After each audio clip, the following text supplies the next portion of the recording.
Jadi kebetulan hari ini kami melaksanakan giat launching ngabuburit pengawasan di tengah efisiensi. Jadi sahabat-sahabat, karena kami laksanakan secara daring, karena kebetulan ada sahabat-sahabat, jadi sifatnya hibrid gitu, secara offline dan juga online. Kita bisa berkumpul di sore hari ini sambil menunggu puasa. Kalau dalam bahasa Sundanya apa, ngabuburit.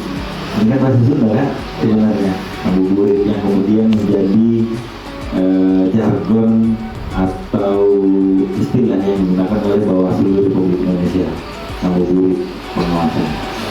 Dan ini sudah bertahun berapa ya ngabuburit ini? Sudah ke-5 atau ke-6 gitu, ya, dari 2019.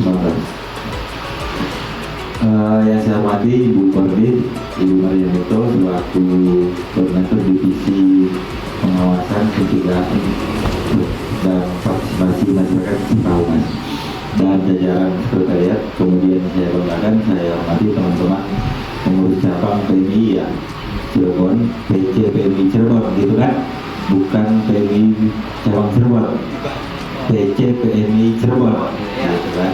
Oke. Nah, alhamdulillah pemilu ataupun pemilihan bukan, tapi substansinya adalah kita ini bekerja untuk demokrasi. Nah, pemilihan ataupun pemilu itu hanya implementasi dari demokrasi itu sendiri, tapi lebih jauh lagi kita bekerja untuk demokrasi. Demokrasi siapa? Demokrasi di negara kita. Nah, oleh karena itu yang namanya demokrasi bukan hanya soal pemilu ataupun pilkada atau pemilihan, bukan, tapi bagaimana kemudian spirit demokrasi itu, nilai-nilai demokrasi ini tetap hidup di mana, di semua level masyarakat. Nilai-nilai demokrasi yang kita yakini bahwa hari ini adalah sistem yang paling baik di antara semua sistem pemerintahan. Nah, wujud nyata dari demokrasi sendiri. Kenapa harus ada perbedaan?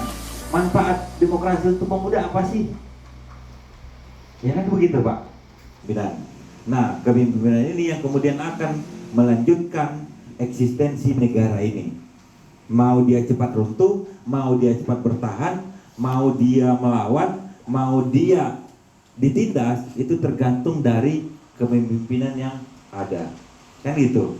Nah, jadi kalau ekspektasinya misalnya manfaat secara konkret dalam bentuk terukur, misalnya apakah itu materi ataupun hal yang lain, saya pikir kita coba, apalagi sebagai aktivis, kita coba pikiran itu kita buang. Pilihan yang sudah berlangsung saat ini, di mana rakyat menyampaikan aspirasinya dengan memilih pemimpinnya, itu bisa tetap dilaksanakan dengan kemudian meningkatkan kualitas demokrasi itu sendiri. Apa?